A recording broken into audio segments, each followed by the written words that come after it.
My name is Alan Songer, and the name of my speech is Breaking the Cycle of Poverty. In a 2013 conversation with then Board of Trustees member Bernadette Nuttall, we learned that the state bases how many prisons to build off of third grade reading scores. What factors could possibly have such a huge influence in a child's life that early on?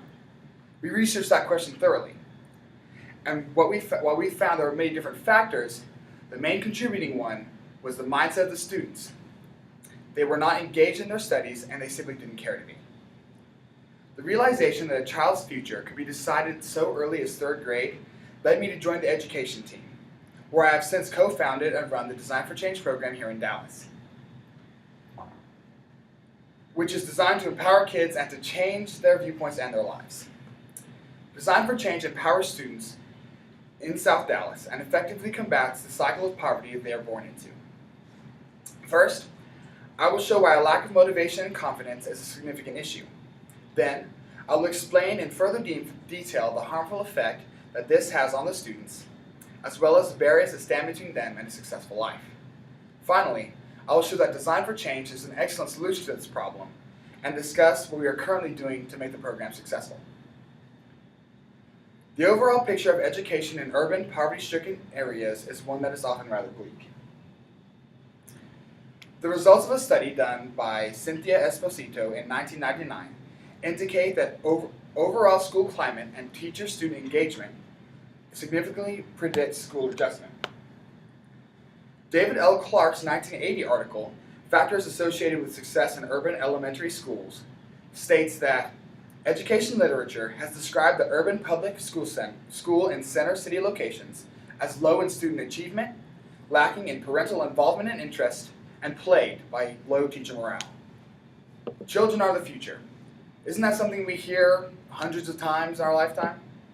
But perhaps instead of thinking of our future depending on the kids, which it does, we need to think about how much their future depends on us and our actions right now. We must begin to make education, no matter the socioeconomic area in which the school is located, the highest of priorities.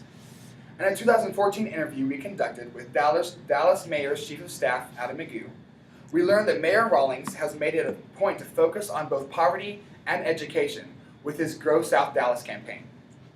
We talked once again about how the main issues are parent involvement and a lack of motivation in students. A list of statistics compiled by DoSomething.org tells us that 40% of children living in poverty aren't prepared for primary schooling. By the end of 4th grade, low-income students are 2 years behind, and by 12th grade, they're 4 years behind the average student. Less than 30% of students in the bottom quarter of incomes enroll in a 4-year college, and of that group, less than 50% graduate. These numbers are appalling. To talk generally about education disparities existing in impoverished neighborhoods is one thing. But the fact that out of 100 students, less than 15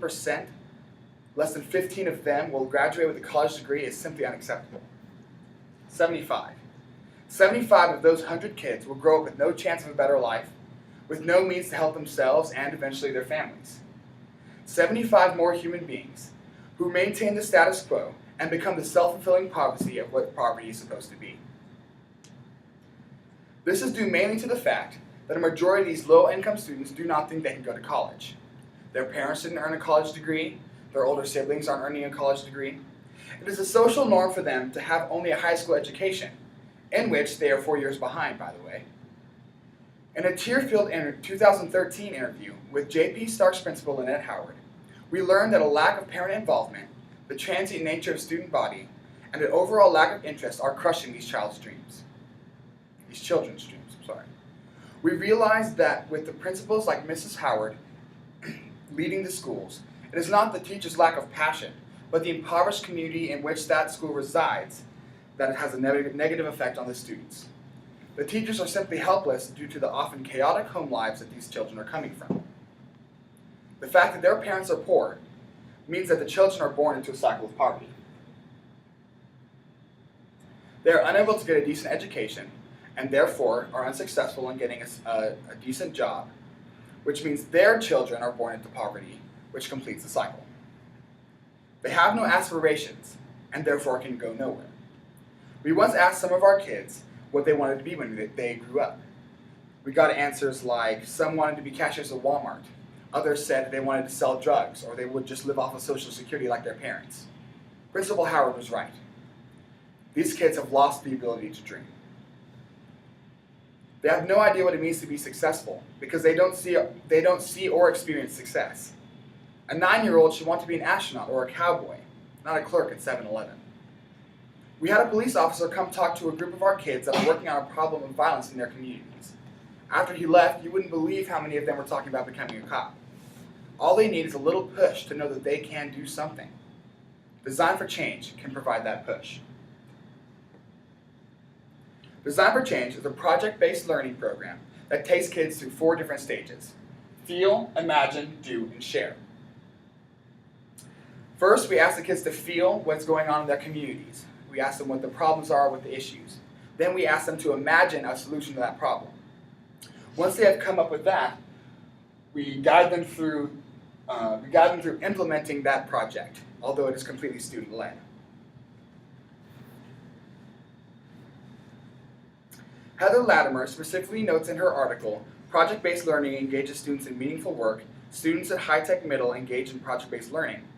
How effective these programs are when kids engage in something that is actually meaningful.